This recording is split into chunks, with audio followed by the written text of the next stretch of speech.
about 10,000 years ago, as the ice caps were receding from northern Europe, the vegetation started to return, eventually the animals, and finally human beings. And eventually these early people began to settle on land and start farming.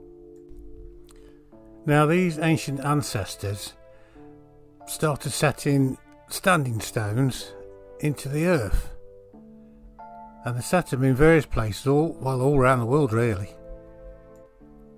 And you still can to this day still come across these ancient weathered standing stones, trilithons, stone circles, stacks of stones or cairns in the wilds of Britain and other countries. But their many uses are shrouded in mystery and speculation. Now these standing stones are thought to channel the solar energies into the earth. And these ancient peoples thought it was healing to the land would help a successful crop.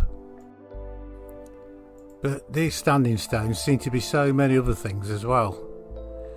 Some tell the time, point to astronomical features, can be places of worship and community meeting places, as well as boundary markers and guide stones. Now these standing stones and the stone circles were erected by communities of people working and planning together, and may have took many seasons to complete, no one's sure. But even a smaller stone setting, probably erected by one or two people, would be thought as no less effective at bringing in the healing energies and light and creating space for ritual and allowing you to commune with the land as in the larger ones. Just some personal thoughts on these amazing standing stones, and here's a few I visited recently in Anglesey.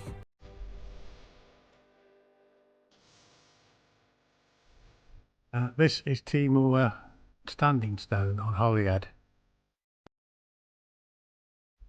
And there was a heck of a lot of these interesting looking stones scattered around at the edge of the field, used for fence posts, some incorporated into walls. They all look like similar sort of stone. They were the part of some sort of stone circle or monument before the large excavation took place.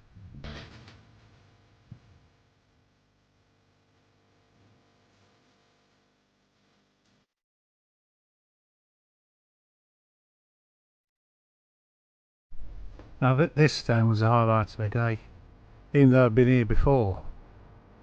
This solitary, strangely shaped Bronze Age monument. I just love it. This stone, you can see why the ancients chose it. It has a unique shape and so it's sort of a presence. And it's located just a short distance, I think it's northwest of Trefignath burial chamber, which I've also done a video about previous. And the estimating dating for this stone is 3,500 to 4,000 years ago, and it measures 9 foot in height, and it is a protected scheduled monument, so none of the development that's going on around it could go anywhere near it, and no excavations were done around the stone when a full excavation of the area was completed a couple of years ago. I've got a detailed video on this about all the excavation and that as well.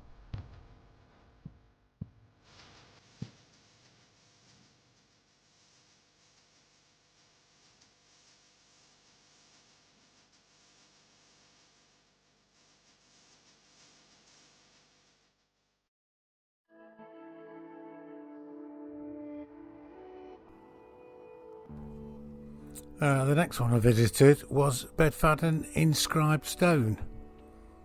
This is a rough pillar and it's about 2 metres high and nearly a metre wide, roughly square, and is behind a wall opposite a bungalow on the east side of the A4080. I had to park further down the road and walk up to it.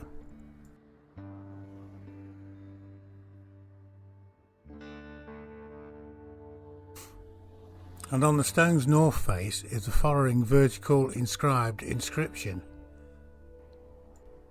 and it basically means the stone of Conoghusus. He lies here. Yeah, I'll put that up on screen.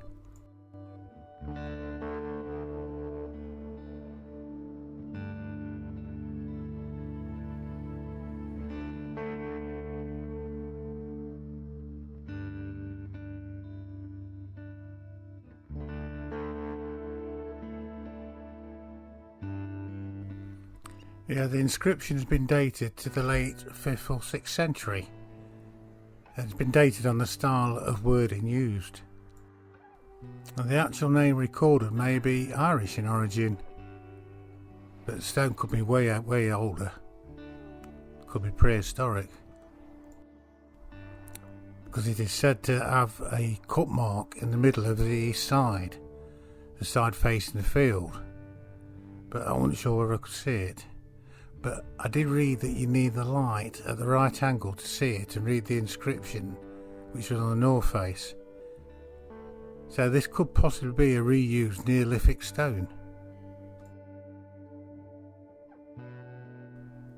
And this rare inscribed stone may be one of the few remaining in situ.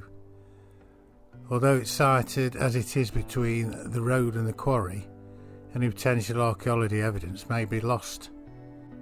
But it's an interesting and quite unusual thing to find.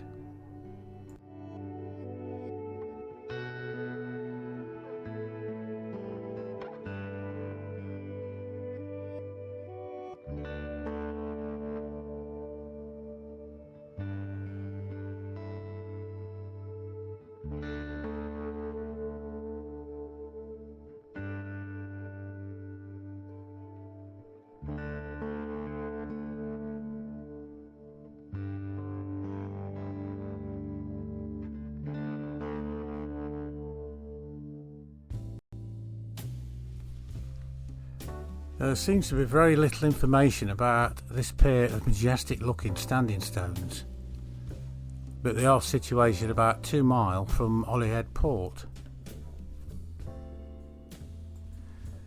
and they stand on a small plateau between a pair of low hills with views to the south over the bay. But my eyes were drawn to the rocky dome of Holyhead mountain, as it dominates the skyline.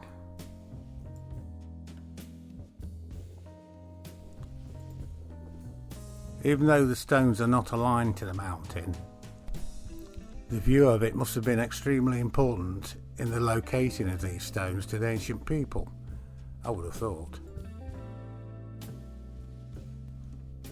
The stones are made of metamorphic schist rock, and these Anglesey rocks originated as silt and mud in the sea floor some 6 million years ago, and later they became deeply buried, squashed and heated to temperatures approaching 5,000 degrees, which is a process called metamorphism, very much like the blue schist stone pillar inside Bryn Celyn, which could be mistaken as petrified wood. Now, this pair of stones stand about 10 foot apart, and they're both roughly 12 foot tall and a metre wide at their base, but they're no more than 20 centimetres thick. And their dignified and exquisite look reminded me of a few stones I've visited before, like the Giant's Grave standing stones in Cumbria. In 1896, a local MP, who was also an archaeologist, said the stones had been surrounded by a circle of large stones standing 4 to 5 foot tall. And he stated that many of these were removed by the tenants to build outhouses, fences and gateposts. But there seems to be no archaeological evidence to prove the theory of a vanished stone circle, sadly.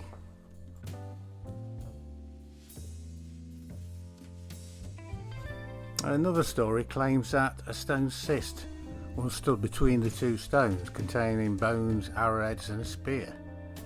But this again is just local folk tales. Another theory is that they're aligned to face Holyhead Mountain, but they don't, as I've said. This seems to be unlikely. Possibly more likely is a theory that their true focus is on the opposite direction towards Snowdonia.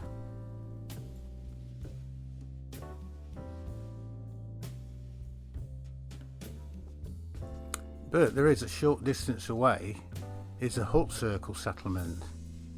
So it's always possible that the stones were set up by the same people who inhabited there, who are rumoured to be from Ireland. But it is very possible that the stones were once part of a larger funerary complex. But whatever the reason for placing them here, the placement is magnificent and the views are breathtaking. Love this little spot.